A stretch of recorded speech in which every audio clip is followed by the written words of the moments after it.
Welcome to the Crown Hill Podcast. I'm Tina Sobecki, and I'm here with Hannah Louie, and this is the Wives Takeover Week. Hannah, how are you doing? Oh, just living. I live and actually have a migraine, but otherwise pretty good.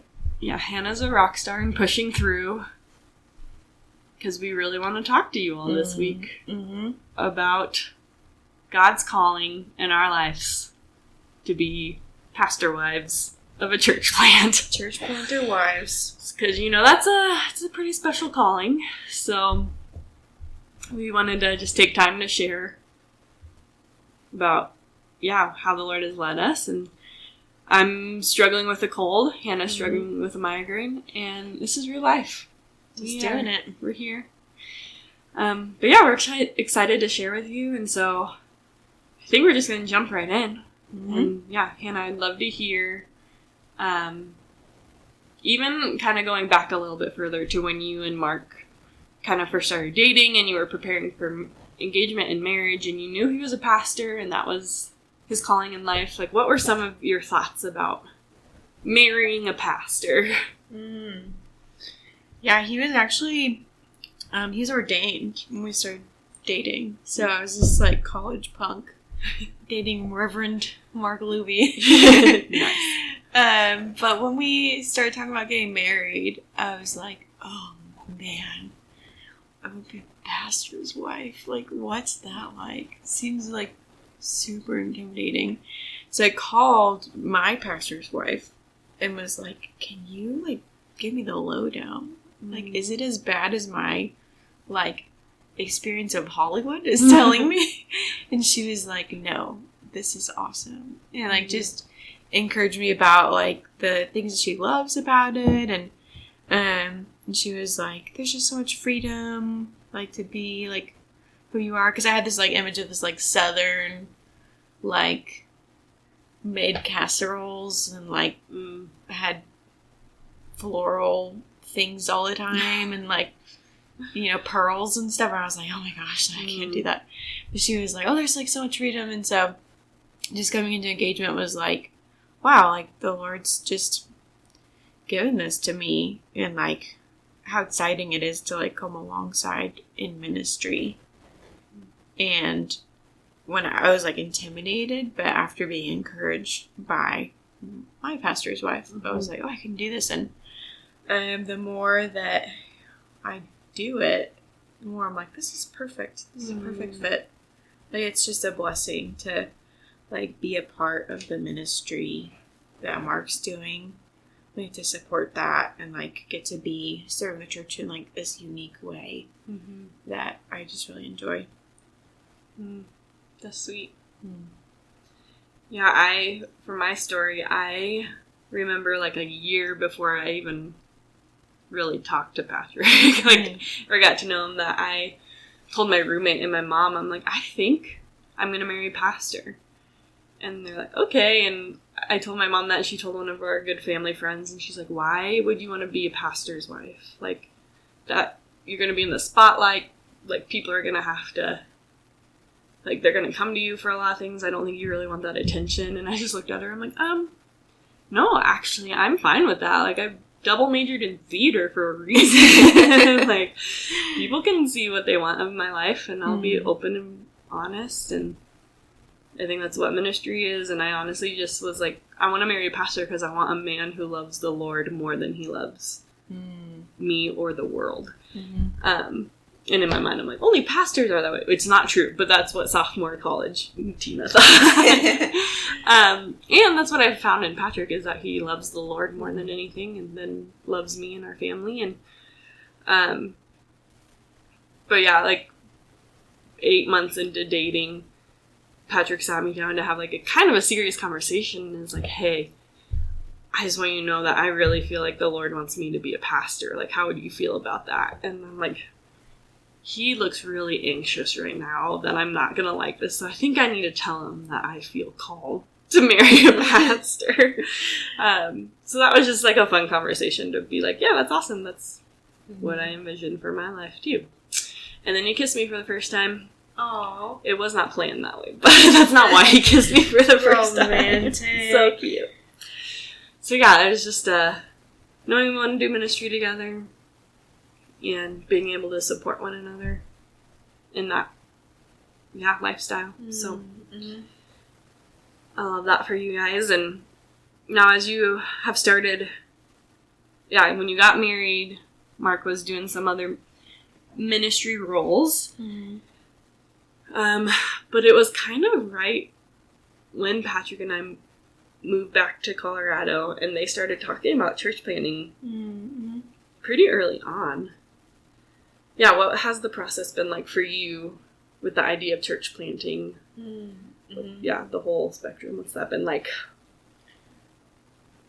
Well, I mean, I feel like when they were they were talking about it early on, I wasn't taking it as seriously because not that I was not taking it seriously at all, but it was just Mark would also talk about going on the mission field, and so it was oh yeah, where the Lord leads, but this is a possibility. This is a possibility, yeah. And then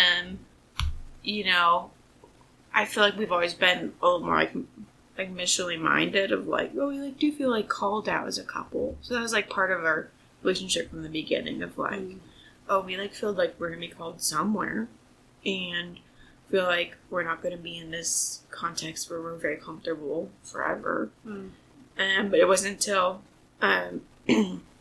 you, Tina, mentioned it to Mark. We were well, you need to figure out where you're going to church plant before we buy a house.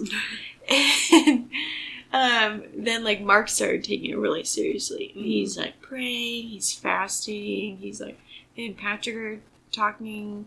They're reaching out to Kevin, who's our boss.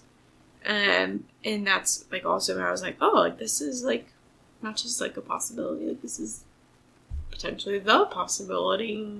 And so I don't know if I was really passionate about church planting so much as Mark was in the moment, but through the process of learning, we had a whole year of praying, learning, being assessed, considering, trying to find a location, just got really more passionate about it.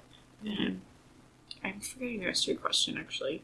Was there a second half? No, it's just, where you were at with church planting and the calling to it is it necessarily wasn't a direct calling, but the path that the Lord put in front of you. Yeah. And, it was just I just want to be, faithful and follow Mark. Follow what he's doing and what he's feeling the Lord's calling him to, and then as we're processing that call too. I think it looks different for the two of us because we're different.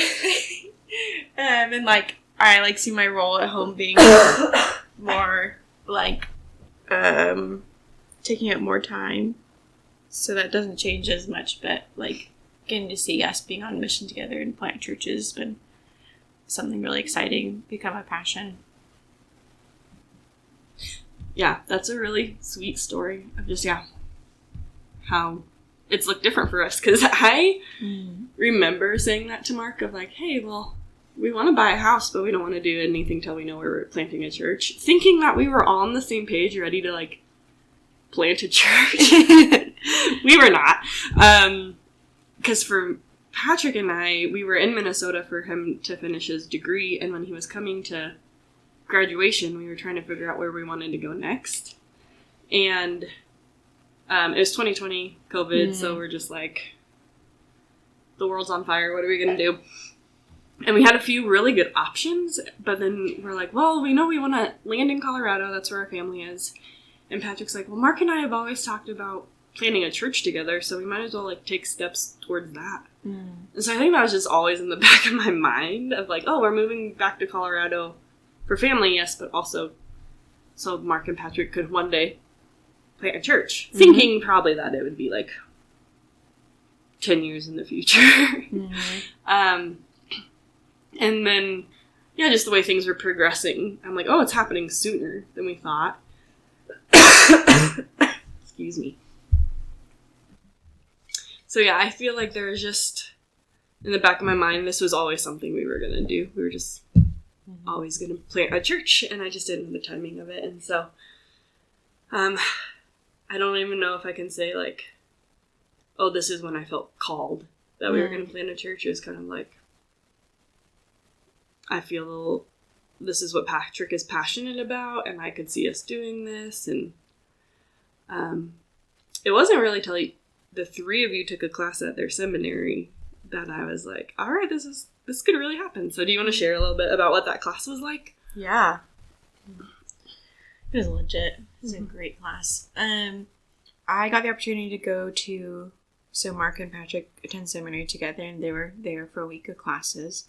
And I got the opportunity to attend a class with them, and they were offering a church planting class, which they hadn't offered for a while, or maybe not ever. Anyway, It was like, we got to take this class together, and we came out, and we were like, okay, like, church planting is impossible, and we have to do it, and only Jesus can do it. And so it was a moment where I was like, oh man, I can't do this, it's too hard. But, like, also, we, like, have to do it because it's so desperately needed. And, like, I'm encouraged of, like, only Christ is sufficient to do this work through us.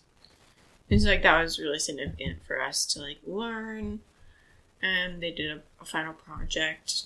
Like, we did, like, a fake church plant proposal. And, we picked Lakewood. Because I bullied them. Yeah. Well, that sounds like a good one. I think we were aligned. You and I were. We were aligned. I was also on Team Lakewood. Yes. And so it was just fun to, like, be like, wow, like, when you start thinking through it, like, things become more possible. Mm-hmm. And, yeah, that class was just really significant for me to, like, trust the Lord with, like, hey, this is impossible work, but it must be done. Jesus is the one who's going to do it. And, like, I feel like I learned so much. I, like, read great books. And it was just something of, like, okay, like, here's the resources, and go. And that gave me a whole new perspective. Yeah. I think during that time, Patrick and I were processing it, and I was like, there's so many churches. I feel like people are going to push back. Why do another church? And he gave me a really good perspective about even Boulder, since that's where we were living at the time, of, like, how many, like, 100,000 people living there. How many churches are actually there preaching the gospel? And, like, maybe 5, right? And it's like, you can't have 20,000 people in a church. I mean, you could do it, but we didn't want a church that size. And so you actually need more churches to be able to reach that many people. And you can look anywhere, literally probably anywhere, and there's a need for a church. But especially along the Front Range of Colorado, like, we could have, as Mark says, like, throw a rock and it needs a church there. And just as we saw, like, the Wheat Ridge area and the need, I got more excited. And, like, the numbers, I'm kind of more of a literal person in that, of, like, okay, you have a dream, but how are we going to make it happen, and will it actually work? And so seeing, like, oh, the need is there because there's so many people living in Wheat Ridge, and there's just not enough gospel preaching churches. And yeah, so Patrick came back with the same thing from the class. So it's impossible. We're called to do it. And Christ is the one who does it. And so I think... I'm pretty sure I stole it from him. Yeah, well, we've been together on this journey for a while, so we're sharing a lot. We just repeat the same things to each other. Yeah, just like, well, because from there, the verse that came to my mind was the one that Mark had preached to me on our 2-month mission trip to Malaysia when we were in college. But it's Psalm 127, which is, unless the Lord builds the house, those who build it labor in vain. Unless the Lord watches over the city, the watchmen stay awake in vain. It is in vain that you rise up early and go late to rest, eating the bread of anxious toil, for he gives to his beloved sleep. And, like, that was kind of my takeaway from your guys' time in the class, is like, man, unless the Lord goes before us, it's all going to be in vain. And it's just going to be, not, like, we can't do it out of our own power. And especially as we're following our husbands, who are the ones who are like feeling called to lead this church and shepherd the people, and we want to support that and encourage them. I think we're also, like, part of the strength behind them to be able to say, like, you need the Lord. Like, we need the Lord. Like, you can't do this on your own.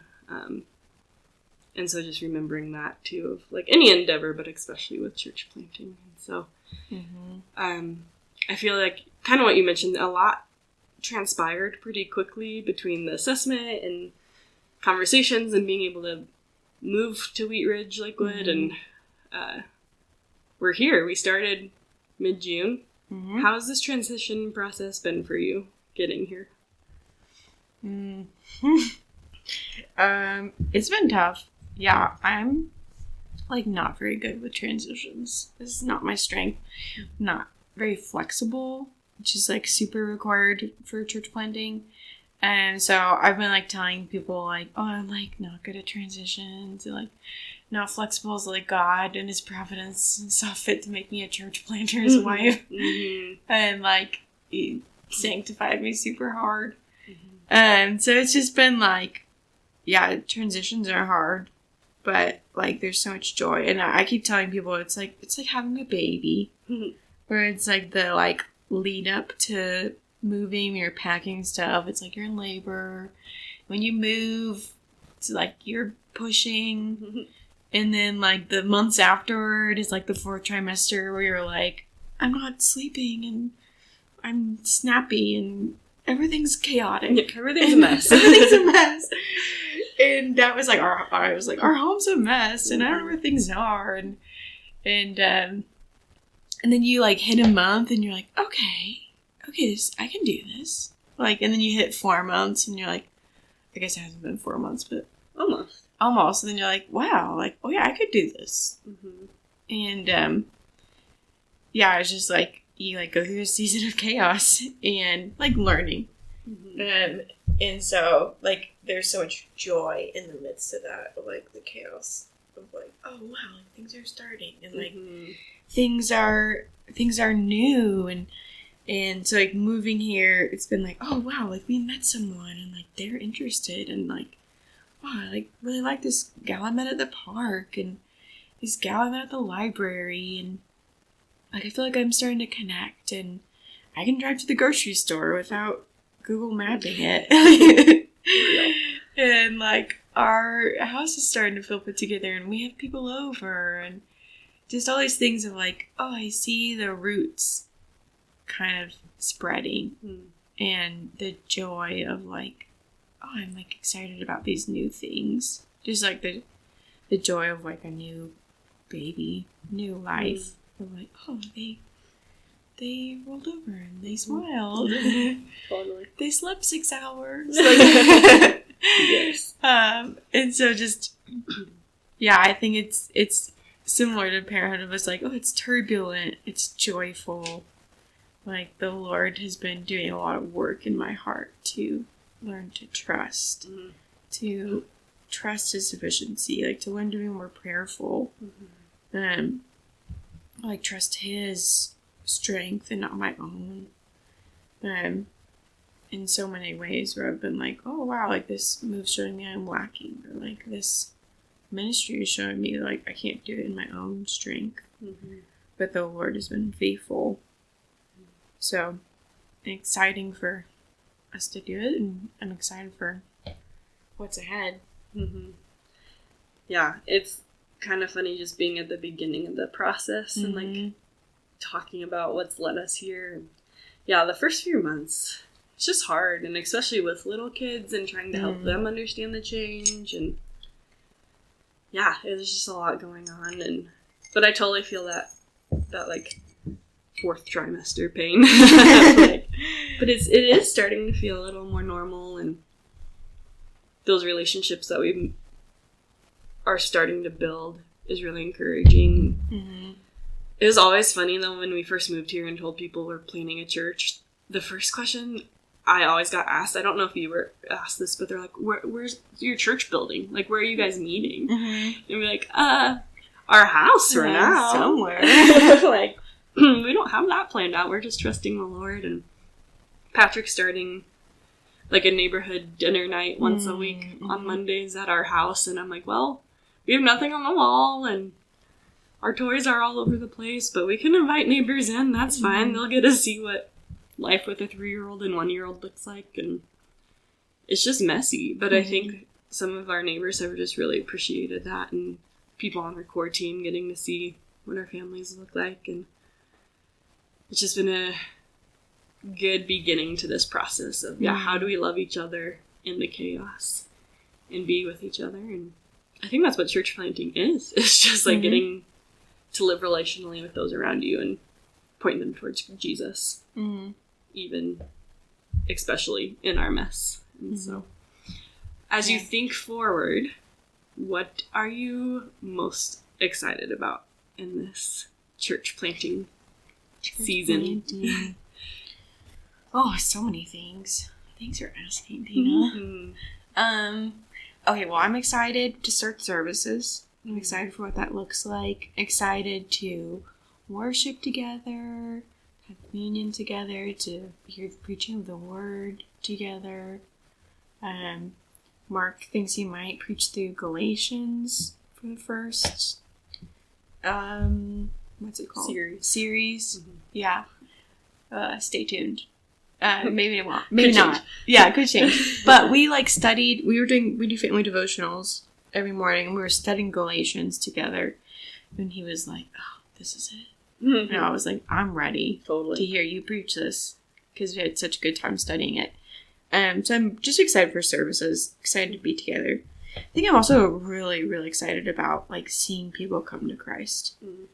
And walking with people as they discover the gospel, and seeing it take root and bear fruit in their lives.